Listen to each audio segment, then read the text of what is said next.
আমরা যখন ঈশ্বরের উপস্থিতিতে যাই তখন ঈশ্বরের কাছ থেকে আমরা শুনতে পাই।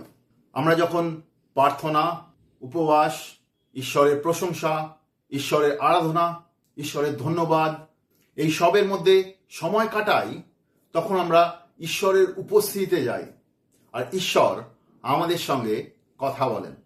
গীতসংহিতা তার 104-এ উল্লেখ করা হয়েছে, তার ধন্যবাদ দিতে দিতে তার ফাটকের মধ্যে দিয়ে ঢোকো, তার গৌরব করতে করতে তার উঠোনে ঢোকো, তাকে ধন্যবাদ দাও, তার গৌরব করো।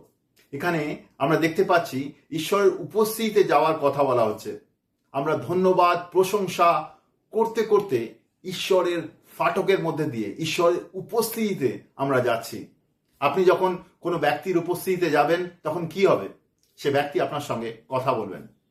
ঈশ্বর আপনার সঙ্গে কথা বলবেন যখন আপনি ঈশ্বরের উপস্থিতিতে এইভাবে যাবেন। এরপরে গীতসংহিতা 95-এর 6 থেকে 8, এসো আমরা মাথা নিচু করে তার শ্রদ্ধা জানাই, আমাদের সৃষ্টিকর্তা মহাপ্রভুর কাছে আমরা হাঁটু পাতি। তিনি আমাদের ঈশ্বর, আমরা তারই লোক। তার চরণভূমির ভেড়ার মতো তিনি আমাদের দেখাশোনা করেন। আজ যদি তোমরা তার কথায় কান দাও, তোমার পূর্বপুরুষের মতন তোমার হৃদয়কে কঠিন করো না। এখানেও আমরা দেখতে পাচ্ছি ঈশ্বরের আরাধনায় যাওয়ার কথা বলছে। হাঁটু গেড়ে ঈশ্বরের উপস্থিতিতে তার আরাধনায় যাওয়ার কথা বলছে।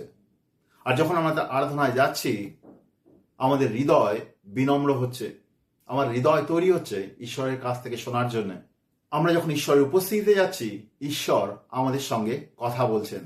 এখানে ইসরায়েলের পূর্বপুরুষদেরও উদাহরণ তুলে ধরা হয়েছে। ইসরায়েলের পূর্বপুরুষরা হৃদয় কঠোর করেছিল, তারা ঈশ্বরের কাছ থেকে শুনতে চায়নি। কিন্তু আমরা যেন হৃদয়কে কঠোর না করি, তার উপস্থিতিতে যাই, তার কাছে হাঁটু গেড়ে বিনম্র হই, আরাধনা করি তার। আর ঈশ্বরের উপস্থিতিতে আমরা ঈশ্বরের কাছ থেকে শুনতে পাব। আপনি যখন তার প্রার্থনা, গৌরব, আরাধনা, উপবাসের মধ্যে তার সঙ্গে সময় কাটান, ঈশ্বর আপনার সঙ্গে কথা বলেন। অনেক সময় আমরা ঈশ্বরের কাছ থেকে শুনতে চাই, কিন্তু আমরা ঈশ্বরের সঙ্গে ব্যক্তিগত সময়, প্রার্থনা, আরাধনা, উপবাসের মধ্যে কাটানোর সময় পাই না।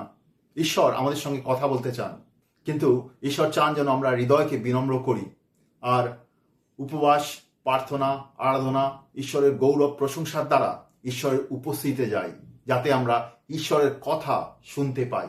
ঈশ্বর সব সময় আমাদের সঙ্গে কথা বলতে চান। তিনি আমাদের সৃষ্টি করেছেন, তিনি আমাদের ভালোবাসেন, তিনি আমাদের সাহায্য করতে চান। কিন্তু আমরা যদি তৈরি না থাকি, তাহলে আমরা ঈশ্বরের কাছ থেকে শুনতে পাবো না। আমরা জগতের মধ্যে জীবন কাটাচ্ছি, আমাদের হৃদয় কঠোর হয়ে যায়, আমাদের মন ঈশ্বর থেকে দূরে চলে যায়। সেই জন্যই আমাদের লাগাতার ঈশ্বরের উপস্থিতিতে আসতে হবে। ঈশ্বরের প্রার্থনা, উপবাস, ঈশ্বরের গৌরব প্রশংসার দ্বারা যখন আমরা তার উপস্থিতিতে আসি আর আমাদের হৃদয়কে বিনম্র করি, ঈশ্বর আমাদের সঙ্গে কথা বলেন।